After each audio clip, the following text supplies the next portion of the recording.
You're listening to Sarah Hagan Backstage, with interviews and insights from years inside the music industry.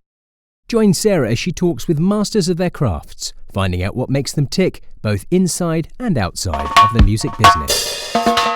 Welcome to Sarah Hagan Backstage. My guest today, Marco Minnemann, is a really great friend of mine. Marco is an amazing drummer's drummer who is known for his incredible limb independence. Marco is also a multi-instrumentalist and composer, and his work with acts such as the Aristocrats and McStine Minnemann is highly revered. I'm going to talk to Marco about all of these things, plus the new perspective he has gained during the pandemic, and he will give some great advice to future generations. So come along with me as I catch up with Marco Minnemann. Marco, welcome to the podcast. Good morning. How are you? I'm good. How are you doing? I'm doing great. Just getting my breakfast, water, and getting ready for the day and looking forward to our little chat, because, it has been so many years since we've hung, and yeah, it's actually awesome to see you again. Yes, it's so good to see you. And I know it's been way, way too long since we've seen each other in person. Yeah. And this is kind of the way people see each other now. So it's good to at least see your face over video and get a chance to catch up. Yeah, likewise. Really, really good to see that you're in shape and doing well and everything. I really enjoy that I'm seeing that you're doing a lot of interactions drum wise and kind of having cool interviews and podcasts out. Fantastic. Thank you so much. And likewise, I see your cool space behind you with your drums and everything. And so is this where you have been through the pandemic and everything? Yeah, well, I have downstairs is the big recording room. I have my acoustic drums there. Mm-hmm. Here I do more guitars and vocals and stuff, and I do have some electronic drums for effects or so like that. But the big studio is actually downstairs. Here is the one though where I am actually a lot because, well, you can't see it right now because it's exactly behind, aligned with the computer. There's all my gear and my songwriting station, so to speak. So yeah, I've been here a lot during the pandemic, doing music, and mm-hmm. So yeah, yes, to answer your question.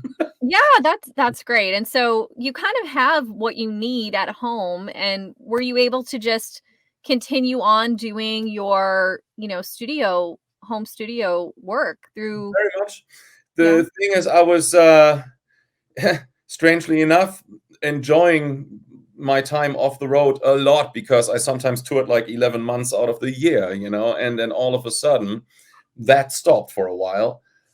But see, the thing was when I was on the road and I came back home, I started doing studio productions here, and now that became the main thing for a while, at least, until next year, until everything really picks up again. And so, yeah, I actually enjoyed it. It was kind of strange. It was one of the happiest times in my life, I have to say, not being on the road all the time and just kind of enjoying, doing stuff with my house and kind of, also getting more, refining my studio a little bit, with the equipment and kind of doing stuff. It was great. I just enjoy working that. You know me, I'm a prolific person. I write a lot of music and mm-hmm. So it was kind of really strange. 2 weeks ago, I had my first official shows again together with Mohini Day. She's a great bass player from India. And so we rehearsed the material thoroughly. There was no distraction. We really came to the shows over-rehearsed, which is great. That's a word you don't hear that often usually because everyone travels and does things. And it felt so good, just to go on stage and be completely locked and just in ease with it. And also since I never stopped playing during the pandemic, I kind of always did studio jobs and all this kind of stuff. I was actually in shape, I wasn't, I didn't need to get any chops back or stamina or something. I was right. That's another thing because I picked up bicycling. So I kind of, which I did years ago, but then during touring, I kind of neglected that whole kind of thing. And now I start every day, already for half a year, doing bicycle tours and then getting into music. So I love that. Yeah, I mean that does sound pretty fantastic, and it sounds healthy. It sounds like a healthy lifestyle, and Well, yeah, apart from some whiskey that I drink on and off, you know. which that could be healthy too. So For the mental health, yeah. right, for the mental health. But I really like, it keeps coming up in these conversations and off the podcast as well. But that someone like you who has been touring so much and kind of like on the road constantly, to be home for a minute gives a whole new perspective and a whole new idea of what like the balance in life means to you. I really agree, and I'm sure you experience it as well. Obviously, you've been on the road and doing stuff, so things. Yeah, it's good Yeah. to sometimes kind of stop and press a reset button and look inside of yourself and kind of see what where you're at. It's cool. Yes, absolutely. I found that I actually didn't have a work-life balance, right? Mm, So like, and so it was just kind of like go, go, go yeah, in many directions at once all the time. And this yeah, this time period has definitely kind of like recentered yeah, me and given me a chance as well to figure out where I want to spend my time, what yeah. I want to be doing, focusing, Perfect. that kind of thing, and also on health too. Yeah, It's it's so important because when you're constantly going and you're just not paying attention that's right. to that, Yeah. so yeah, that's so great. I'm really happy for you in that aspect as Oh, well, likewise for you. You seem happy and great, and I love what you do. It's fantastic. Thank you so, so much. So Yeah. much. Mm. And I kind of want to like go back in time a little bit to like baby Marco. Or not quite, but toddler Marco. But you Yeah, started playing music really young, and I read that I did not know this, that you started on organ. yeah, that's true. That's incredible. And do you still, I mean, I know you write music and everything, but is that something that you kept up with through your delving into drums and guitar and all of that? Yeah, I still have, my keyboards here set up and all this kind of things, to write. So I never gave up any of the instruments that I learned, and I use them as a, composing tool or, for studio sessions, mainly. But the drums became like, then the most virtuous instrument, I would kind of say. That's the one where I can just express myself completely freely, and the keyboard parts or guitars, I use mainly really as a studio kind of thing. I'm pretty good at those though. I keep the chops up and everything, and love playing all these instruments. But yeah, I started when I was like 5 years old, pretty much, and I have to thank my parents. They're always very supportive still to this day. With my musical adventures, and they were pretty much the ones getting me into music, and Mhm. and so before I kind of picked up drums, because I remember like my father had this colleague at his workplace who was a hobby musician, or he had like a covers band or something, and we went to his studio where they rehearsed, and I kind of picked up the drum sets, and I was like just literally 5 years old or something, and sat behind the drums. My foot almost would barely reach the pedal. Uh-huh. I Yeah. lowered the chair, and I joined in with the guitar player, and I instantly felt the groove. I knew how to support the groove. It felt natural, much to the surprise of the people there. They were looking at me and going like, the guitar player was like, what the hell? He has like this natural groove thing, because that was, it has to feel like this. And so they gave me a snare drum, and then, encouraged me to kind of pick up drums. But what my father did, and that was actually really, really cool move at the end, he said like, look, he's like 5 years old. I would like him to learn about like harmony and music theory. And so, Mhm. got me like an organ, like with two manuals and foot bass. I guess that's also, where part of my independence approach really comes from, doing Yes. that and then bringing it later onto the drums. So, but Yeah. those were my first baby steps, so to speak, into music. Yeah. I love that, and that's exactly what I was thinking about too with the organ. My grandfather played organ, so that was really the Oh, first instrument that I yeah. experienced as a child, and it always fascinated me, Yeah. how much independence it took Yeah. to play that instrument, and then it made when I read that about you, I was like, "Oh my gosh, that makes so much sense." Yeah, funny, right? How all these things kind of come about, but that it totally made also sense in reverse. to my approach on the drums, to play like, parallels between hi-hats and then doing other things with hands, because I always had that and kept that in my mind to go like, hang on, the drums are not just like an instrument just to bash on and kind of keep the beat. Yeah, you should obviously keep the beat, but but then also explore, and do stuff, so I guess that came originally exactly from that experience as an organist. Absolutely. As an It organist. Right. It makes a ton of sense though. And I have to say, the first time I saw you play a clinic live was that clinic tour we went on together It was awesome. after PASIC, right? It was, Yeah. you did your PASIC performance, and then we went and did a bunch of stops on a clinic tour, which was so much fun. That was so much fun. Yeah. Oh my God. That was a blast. Except for the tornado warning that we had, right? I was just about to say that was a little bit disturbing, wasn't it? It was. Okay. Where I live, there aren't. We've had a few tornadoes actually, but it's not an area where it's common, and so we were like, okay. I know, right? And here in California, well, you get earthquakes, on and off. But tornado, there's something about tornadoes. Well, that topic is kind of up to date now, isn't it? Right. A few days ago, there was like, this horrible tornado.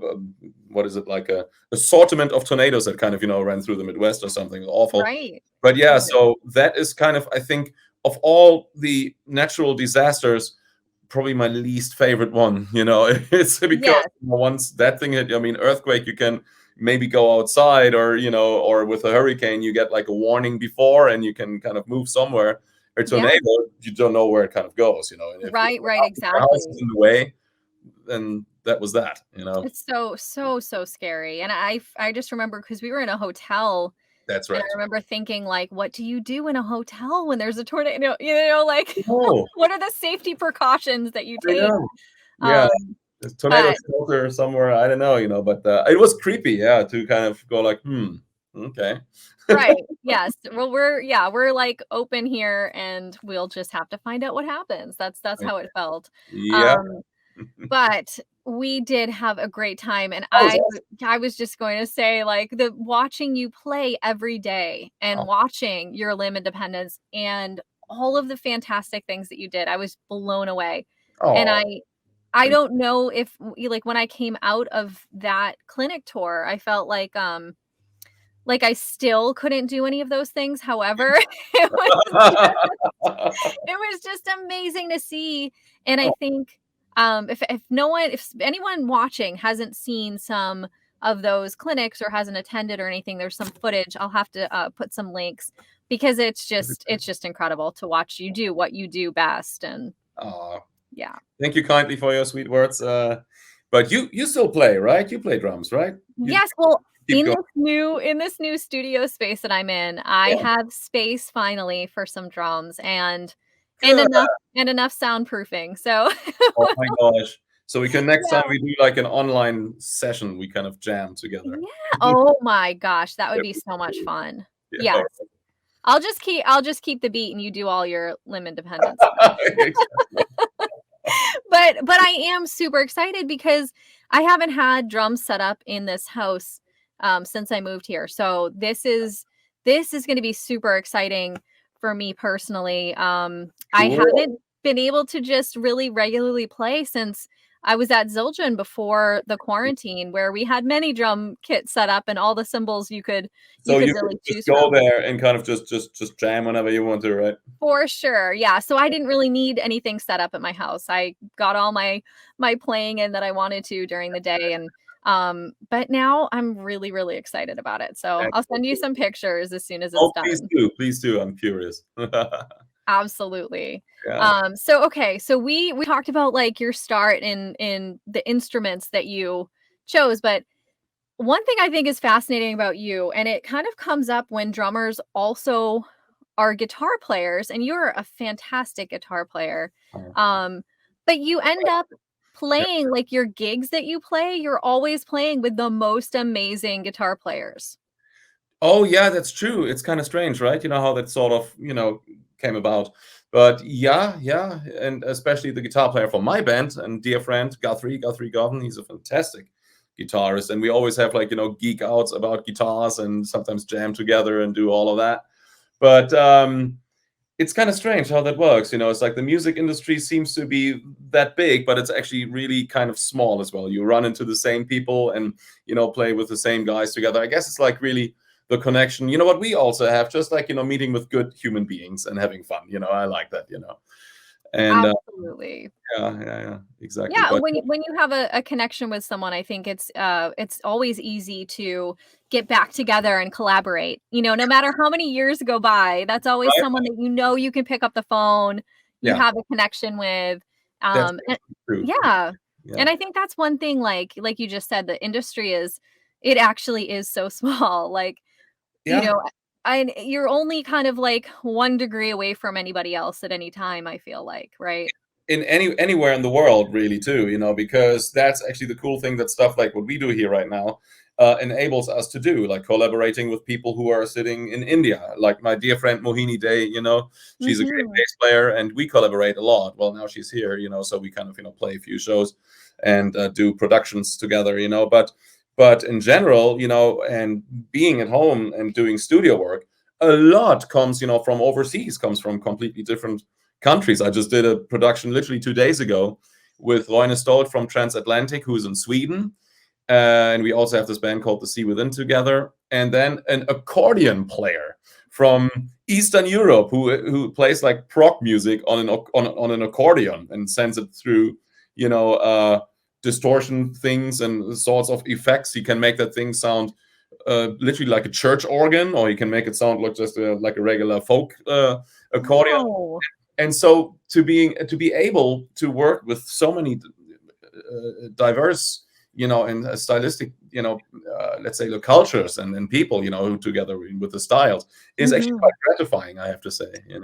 Yes, that is amazing. And I think that's one thing that the quarantine did make possible, is that connection, that even though it wasn't in person, it actually became a little bit easier to connect with people who were countries away, Yeah. Oceans away. Like, it actually became an easier time connecting, even if it isn't in person. But I know I miss travel. I feel like you living in the US probably have a completely different perspective on travel, and like the way that it opens the world when you go somewhere and you come home. And I always say that it changes you in some way, no matter where you go or what you do. Travel changes you as a person. Like, you can't come home and be exactly the same person as before you went to Japan for the first time, or before you went to Germany for the first time, and or whatever time it is. You always come back with something. Oh, yeah, I fully agree. And you travel a lot, right? That's the thing. So and that's kind of, the part, just being, you get like so much more open-minded and also just open, to different cultures, and also like rules, and how, people work in Japan, for example, how polite everyone is and stuff like that. And it's kind of funny how, I would just describe that. I think who asked me that recently, which would be my favorite place to play it, or how would kind of audiences differ. And I always kind of explain about, like, look, you have like maybe the two extremes, if I would pick some, is like if you go, let's say, to Latin America and you're in Argentina or Brazil or Chile, where people just kind of take their shirts off if it was like a soccer game, and kind of want to exchange shirts with you or something, and they want to give you a hug and go like, oh my gosh, awesome.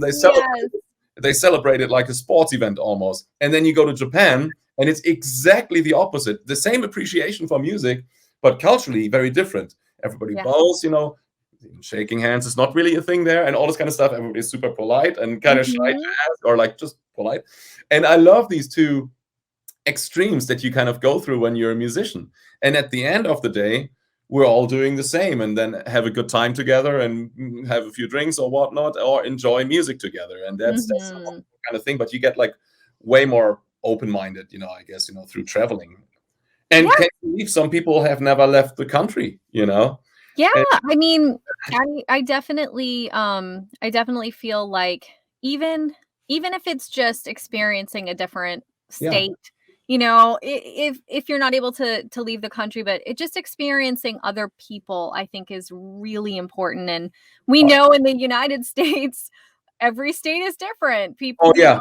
you know, so it's vast as far as Yeah. the people that you encounter and the culture that you encounter and the traditions that you encounter. And I feel like there's just something really incredibly valuable about like experiencing and getting a greater understanding, or at least a greater view of other people and how they live. And I love that description, the difference between traditions and the way that people react to Yeah. music in different areas. And I know that you in particular have a lot of really, really serious fans around the world, serious Marco Minnemann fans. Oh, And dear. Yeah, that's a good thing to have, like, a following, that people. It's a strange thing how that develops, because you don't know that it's developing, because I never planned it. It was like the thing. I always just did what I loved doing, and without a compromise, pretty much. Like, rarely. I mean, yeah, on and off. I have a few productions also that I was part of, or tours where I thought like, okay, I could have skipped that, but most of the time, I really kind of just am pretty truthful to my style of music and writing, because that brings me really joy and happiness, and I guess that really speaks to the people. And when you feel that way, then I guess you're a magnet to attract the people who then stick with you. They know that you're real, But they also get like, you get like, it's scary. The more, the longer you're in business, you experience kind of, weird things. People get like totally fan-like, and kind of, you get like, some creepy stuff. You get like, some really cool stuff. But people pay so much attention to detail, which is great. And I love playing rather in front of an audience who knows exactly what you're doing, and goes like, look, okay, wow, that was a 17/16, and this works like this and this. I'd rather play in front of exactly these people, than kind of playing for like a pop artist, where who attracts maybe 40,000 people, but nobody gives really a shit about who the drummer is, but you're in it. You know what I mean? Right. I'm pretty positive though that whoever you're playing for, you'll be recognized who you are. It's never going to be like, oh, I don't know who's playing with so and so. It's that's Marco. But at some point you kind of think. I remember like maybe when I was like 18 years old or in my 20s or something like that, then you hop on every kind of tour and kind of still develop your reputation and stuff like that. But at some point there was like this calling where I was like, hang on, what am I actually doing? I'm happy in life, I have my following and followers, and you can just basically now do what you want. People will, search for it and kind of come to your shows. And I guess that's kind of the biggest feeling. It's bigger than anything else. To feature what you do best and kind of without any compromise. It's such a gratifying feeling to go out with the Aristocrats, for example, and you have like us just having fun, and attracting exactly the people who want to share the joy and love, with it. That's important, I think. Yeah, I think that's hugely important. And to be able to put your particular creativity out there and have it appreciated. Yeah. That's just like the ultimate goal, I think. Yeah, I think so. Yeah. And this is why we're talking here, because we know each other already for such a long time. And we still laugh about the same stupid jokes and share those cool life stories. That's wonderful, Absolutely. And you have throughout the years, you've in all of these gigs that you've played and all of the musicians that you've played with, and keeping true to yourself. Have you still had any of those moments where you just think, I can't believe that this is my life, or you look around and are just incredulous that this is what you're doing? Yeah, well, it becomes so branded into your everyday life, that you don't really think about. I don't wake up every morning and think about like, oh my God, I'm this guy now and blah blah blah. I have to kind of deliver something. I just naturally let it happen, Yeah. And so I rarely kind of think about it. And plus at the end of the day, who am I anyways? It's like one of those things. It's I sometimes wonder about how it would be if you're like, let's say, somebody who would be recognized everywhere on the street or something like that, like, Right. huge, actor or pop star who can't go anywhere. I sometimes get recognized maybe, at a restaurant or, or at a music store or, some other places. But overall, it's like really almost like a family, like the followers and myself or something. We're like, there's like natural, correspondence and stuff going. And I love that. So, yeah, but to your question, no, I just really, maybe that was also one of the reasons why I kind of moved pretty much, more to the countryside. I don't live in LA or San Diego. I live here in Lake Elsinore because there's something about it. I have the lake here in front of me, and it is like, I like the reclusiveness of it. I don't like the big city buzz, but San Diego and Los Angeles are just about like 55 minutes away, or like pretty much. And so I can go there anytime I want to. But at the end of the day, I just love being here in nature, doing my bicycle tours, Yes. and just writing, whenever. It's sort of, your mind is free that way, I think, with less distraction, exactly. the better for the creativity, I agree. You need some quiet for your mind to be able to just explore. And that makes a ton of sense too. And I do remember when you bought that house and how excited you were. Right, that's right. You totally were there.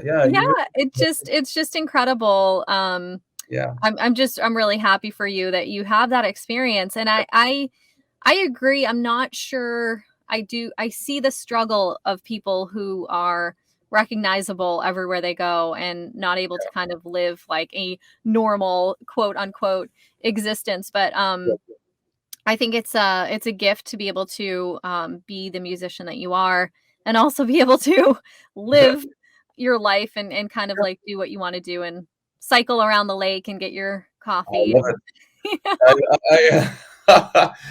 love it. I mean, the only time it's like, it's kind of weird when you do like, bigger events or something, because people pay so much attention to detail.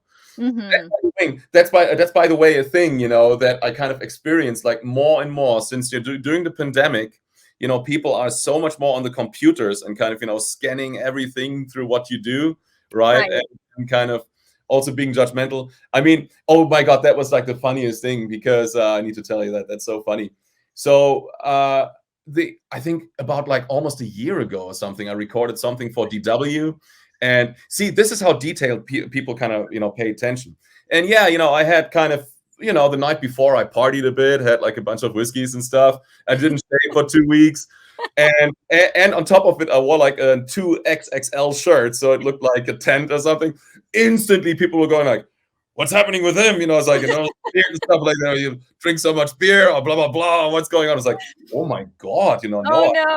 I'm the same. I'm actually not that big. My shirts fit the same. I'm actually a cyclist, But people, now you have to be like careful about every kind of presentation and how camera angles is, what you wear, how you kind of, act. It's like people got so detailed and pinpointed about like all kinds of online performances and things like that. That is new to me, because usually it was like, oh, hey, we film like a little bit and here it is. And all of a sudden you go like, whoops, oh, okay. Comments about your shirt, comments about your hair, comments about your beard, about anything. You go like, fuck, I just want to play music. I know. And I do agree that has been a progression, like a really quick progression over the past almost 2 years, right? Where like suddenly everything is super overanalyzed. With everybody online, everyone paying attention to what other people do, and almost like living in this online world, so that it is analyzed quite a bit. Became a universe, all of a sudden. That and one of the things that disturbs me a little bit is the filters that people use. And like I admittedly am not the best at all the technology stuff. Like I absolutely do my best. But so I'm not up on like all of the different things that you can do and filtering and things like that. But it is a little bit scary when you see someone that what they look like. And suddenly they have like their eyes are this big and their eyelashes are huge and the lips are and I'm like, I I don't know. the whole animated thing, that they kind of, put out, like, it's fun just when it came out, so you can see what it Yes, was, yeah. but then it gets old very quickly, and then, you go like, what the hell? Right, right, and then you wonder what's real, and that's the part about it that I don't like, and you think Yeah, about, like, kids right yeah, now, and I know that, like, ages me thinking about, like, the next generation, but, like, the fact that it's a little bit scary to think about how how we grew up with magazines that's and right. our parents said, "Oh, it's giving an unrealistic expectation. These magazines are giving kids an unrealistic Yeah, expectation of what people are supposed to look like," because they had um ways to photoshop things back then, but yeah, and it was always like super super thin models and all of that. But the things that kids see nowadays and adults really too, because I do think it affects adults in the same way, looking at the ideal, yeah. which isn't real, and so it's a little bit crazy. It really is, yeah. It's a strange animal, that also, the one thing that is a little bit disturbing is there is no more, how do you say, like, mystique about, like, many artists, because meanwhile a lot of people just chime in online, and, like, even, like, some of the biggest stars we know, like, they kind of all of a sudden reply to certain people's messages and stuff like that. So there is, like, Yeah, it takes away a little bit from the mystique of an artist sometimes, right? right. Everybody seems to be accessible, Mhm. and people also lose respect, for artists. They kind of write to some of the people I saw, like, on, I don't know, it was like Jimmy Page's page or something. I'm a huge Zeppelin fan or something, but my God, did they give him shit, like, for being, like, with his girlfriend, yeah, who's obviously, like, much younger than him, so, but Right, right.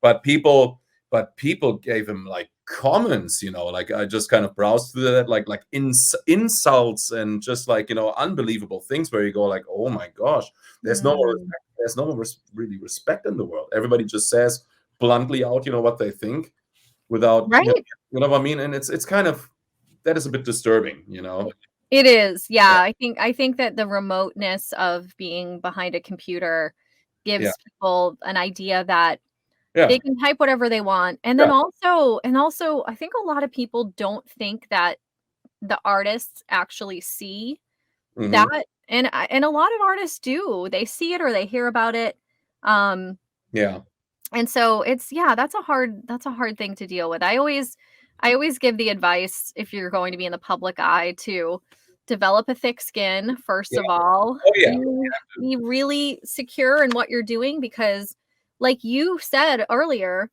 you make music that you love to make and you're very authentic to what you want to do, and I think as yeah. long as you're that kind of artist, it doesn't matter what people say about it because you in your heart know what you're doing is authentic, right? It is unbelievable, really. The thing is, you can make the most beautiful statement, and yes, to be very honest, I am pretty blessed, with the releases I do. I get pretty much a lot of love from my followers. So that's actually a good thing. Everybody just comes in for the right reason, pretty much.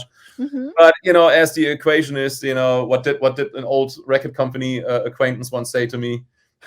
Sorry for using that quote, but because sometimes it's like, okay, first of all, you can do whatever you want, like the most beautiful thing. There will be likely always someone, like one or two people who kind of just have a bad day, and then, and you go like, what, really? And what did he say? He goes like, yeah, in every crowd there's a douche. So you gotta. Right.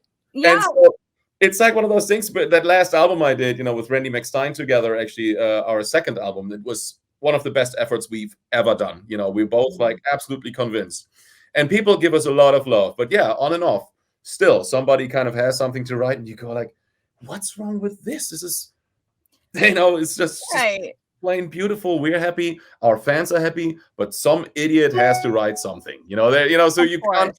So when you're in the public eye, when you become a public figure, you have to deal with that. You attract Exactly. lovers and some haters then too. Yep, they So were weird.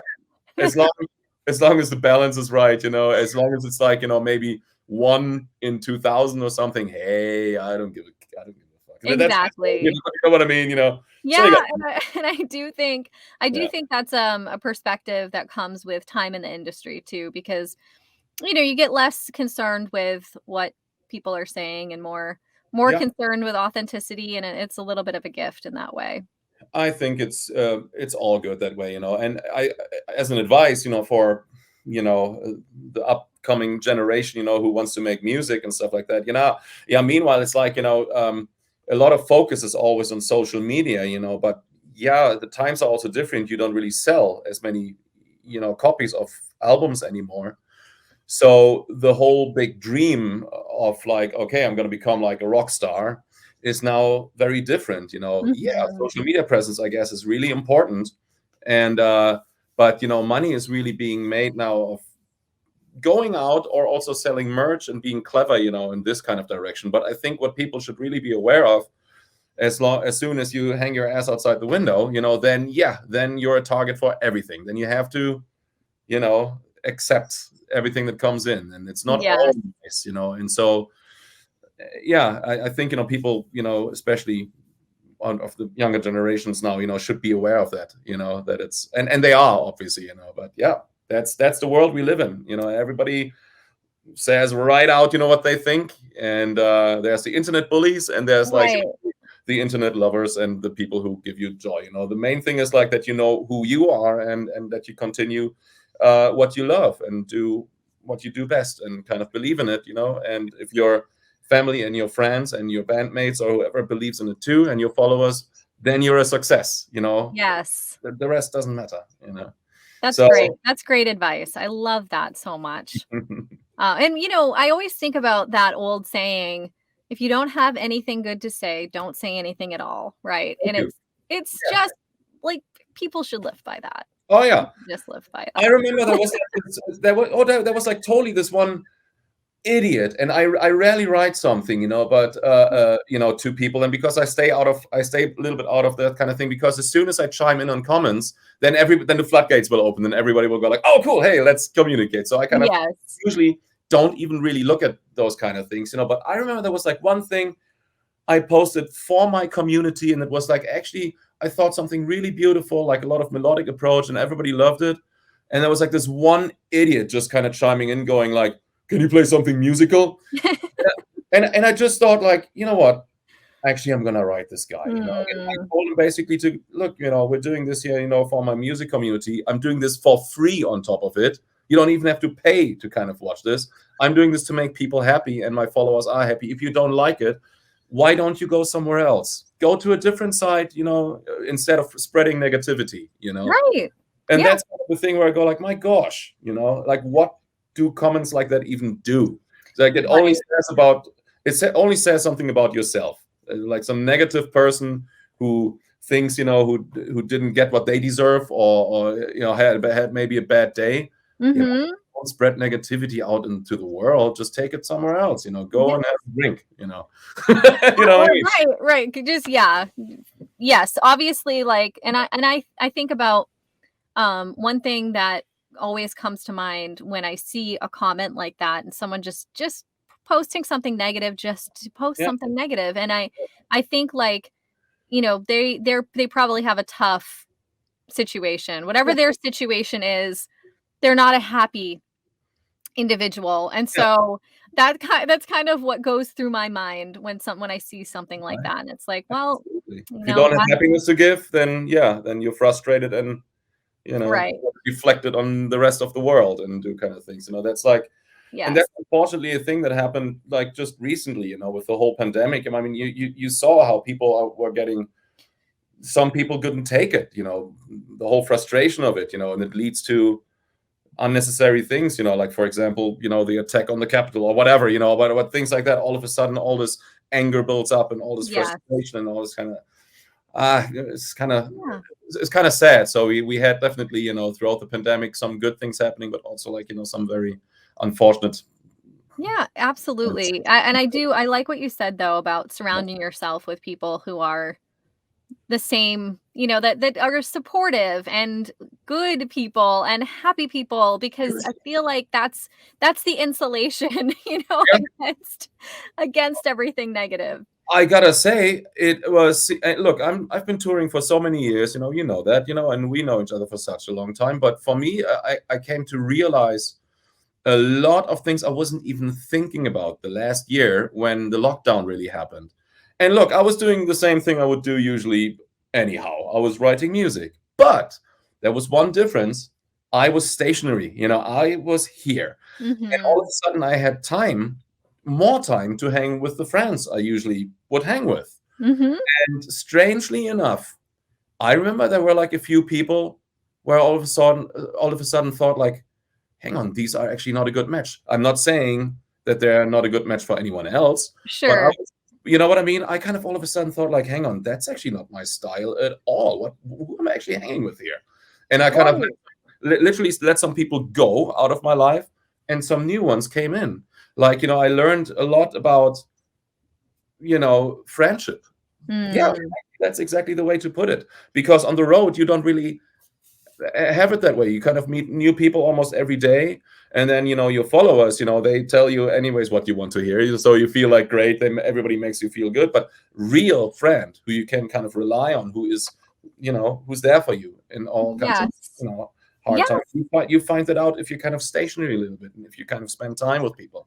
And that was like a thing that I had to really, that I learned pretty much last year, to go like, hang on, who's good to be in my life, who am I letting into my life, and who do I keep out? Strange, Yes. right? And I'm It, not saying that those are bad people or something. It's like maybe they're good for somebody else, but yes, yes, but maybe they just there's a don't gel with what you have going on, or yeah, what you want to spend your time doing or talking about, or that kind of thing.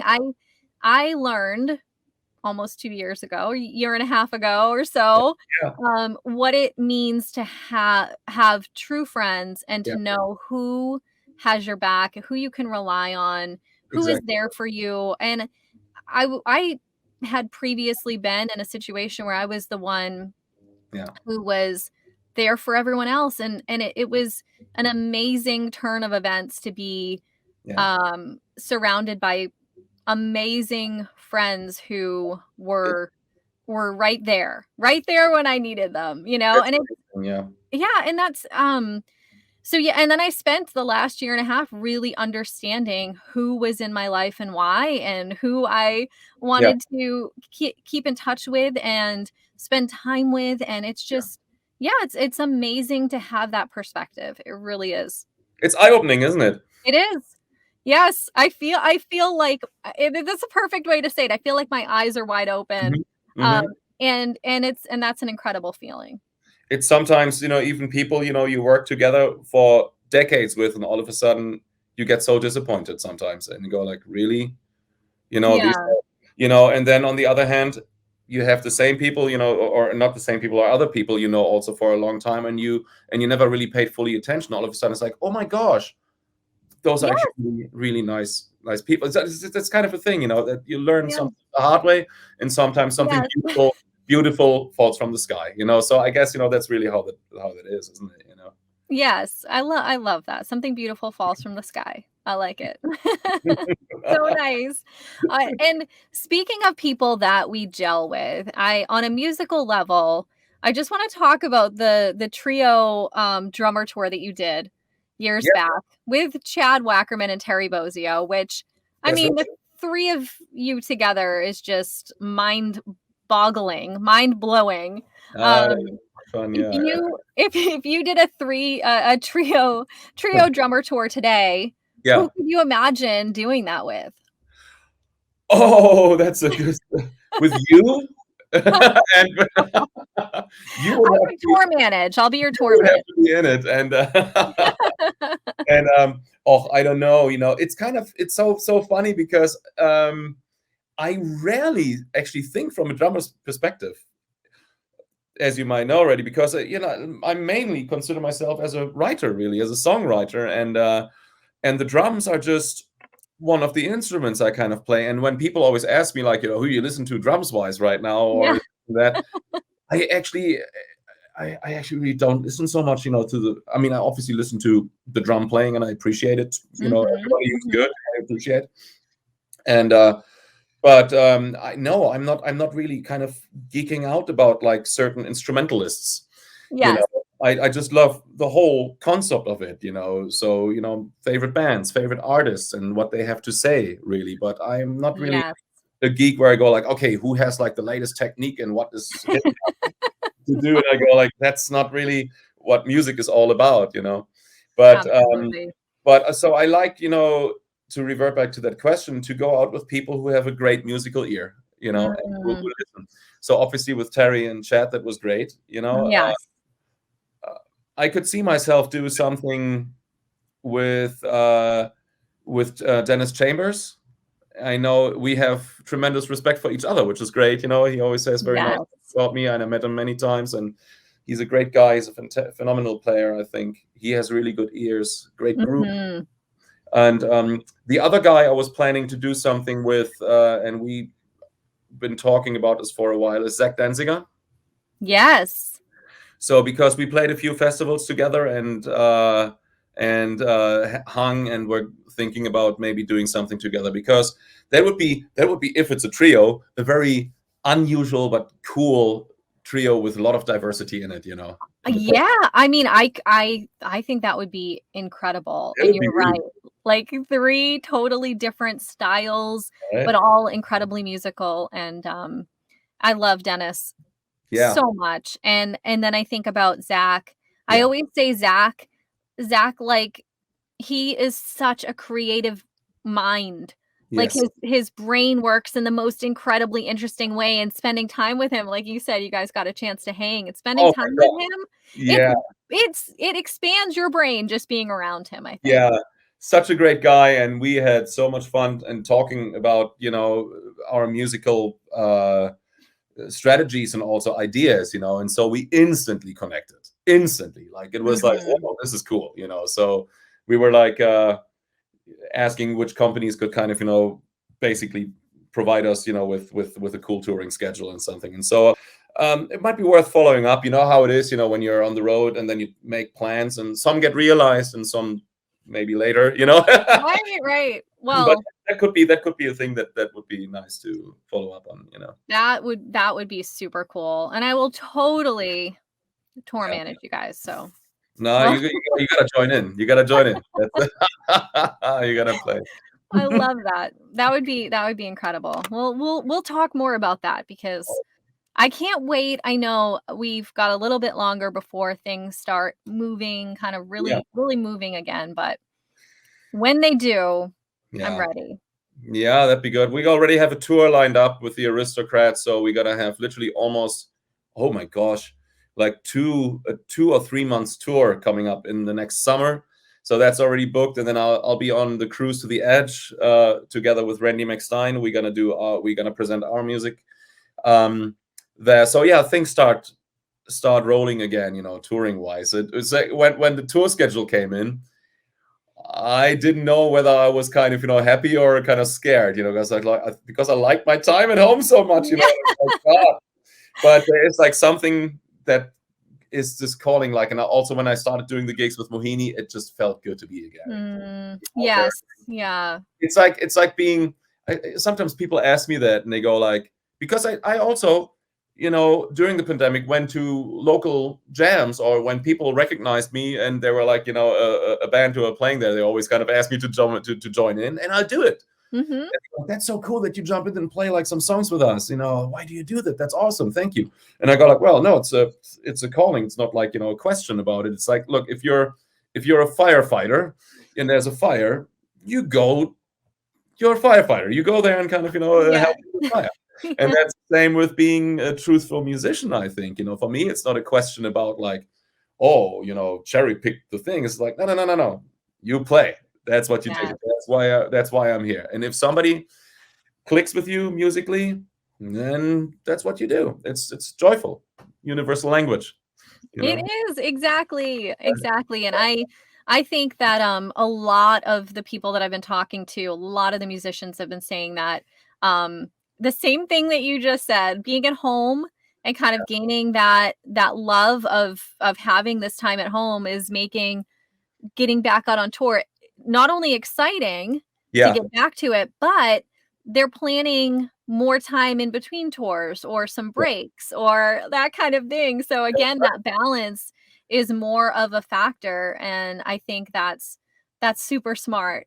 You Yeah, I know, think, the balance thing, that's what you kind of find out, because on the road you don't have time for that. You just roll, yes, you you just know, go, and then, go, go, yeah, go. and then Yeah. all of a sudden you get like way more conscious with more time to plan ahead. And I think that's really kind of the beauty of it, to having had the time to kind of look into yourself maybe and come up with new ideas, and just enjoy life a different way, I guess. But look, I guess if you're a happy person and you how do you say, like, you feel comfortable in your own skin or something like that, right? Mhm. And you have happiness to give, then you can be wherever you want to. You will attract the right people that are good for each other and kind of be a good magnet. I think, that's what really happiness is all about. Not trying too hard and just letting that flow. It will speak to you, I think, and to the world as well. It sounds very esoteric. Oh my God. But I like that though. I like that you're sharing that because I agree with you. Yeah. Totally. Positivity attracts positivity. It's Yeah. just yeah, and then yeah, like I always say, when I find someone who I feel like enhances my life, I always just kind of like grab on and hang on to them, and Right. and make that effort to show them how much I appreciate it, because it's such an amazing thing, like we've said a few times in this Yeah. conversation, but to have really great people in your life and surround Yeah. yourself with great people. Well, yeah, because otherwise, your life is, you need that, to kind of, yeah, share the love and kind of be in a state of happiness. That's really what it's all about, because Mhm. time doesn't wait for you. Don't waste your time with something you don't like. Mhm. You'll Yeah. regret it later. That's kind of a thing.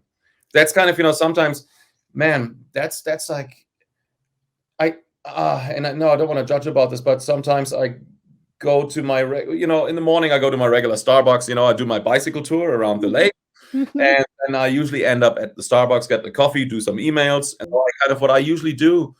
I I go there, and then when I kind of get to know some of these people a little better, I go like, we start hanging out maybe and have a drink somewhere or whatnot, and I go like, hey, what is a talent that you think you have, or something you always wanted to do and never featured? And Mm. I think it makes people kind of look inside of themselves and maybe kind of think like, oh shit, maybe it's time to rearrange something, or maybe not. But I think it's always a good idea to look into yourself and go like, hey, what was a thing that I never featured? Something Mm. I'm good at that I always wanted to do, because now's the time. It's now. You can't kind of do this dream, or develop this dream anymore when time flies by, because you don't Yeah. realize all of a sudden that train has Yeah. taken off. You know what I mean? You got to Yeah. take you got to walk through the open doors at the right time when they're open, and don't be scared. Don't be afraid of. You Don't gotta, be scared. yeah, Yeah. go. You gotta be ballsy. Mhm. Grow balls and do it. Yes. Because if Yes. you always live your life, with that safety net, then I don't know. See, I don't want to be judgmental there, and I didn't want to kind of sound that way there, but I just wanted to kind of, I think my mission, or my message was just like, I think it's really important to follow your dreams and Right. try it. Absolutely try it. You can still, if you don't like it or something, you can revert to something else back, but That's go for it. true. Go Yes. for it. Go for it. Yeah. I always say do the scary thing. Do Do it. do the Yeah. do the thing that's scary, because you're gonna 2 things are gonna happen. You're gonna realize that it wasn't that scary, Yeah. and you also are going to realize that if you can do that and come out the other side, whatever it is, whether it's public speaking that's challenging, or whether it's like taking a job opportunity that's a little bit like, a leap of faith, but Yeah. if you do that and you come out the other side, you realize how much else you can do. Like, Right. right? If I made it through that, then what else can I do? Where can I go from here? Yeah. Yeah. And then things just become less scary, and then you start realizing that you don't need a safety net.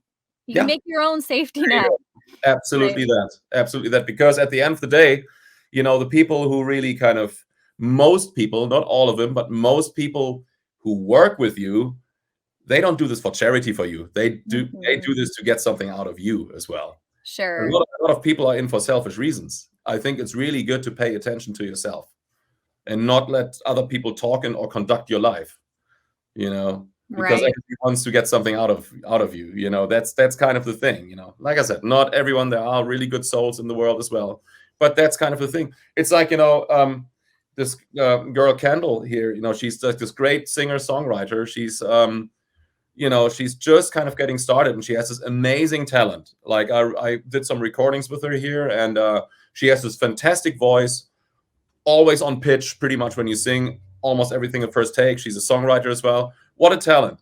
And you can immediately see like the vultures and sharks are already kind of, circling and giving her publishing deals and have her sign this and exclusivity kind of things. I was like instantly going like, come to my studio, let's kind of work together. Mm-hmm. I didn't want any money. I didn't want anything. I just did this, because she's talented, and she didn't have any words to say. She was like, why are you doing this? This is so nice. This is such a good environment. And we made the best music there together, and she feels really happy with it. And we're doing an EP now. And I just say like, look, life has given me like so much. I think, but you're not getting anything out of it. It's like, no, I do, because I learned together with you. It makes us better humans, doing this.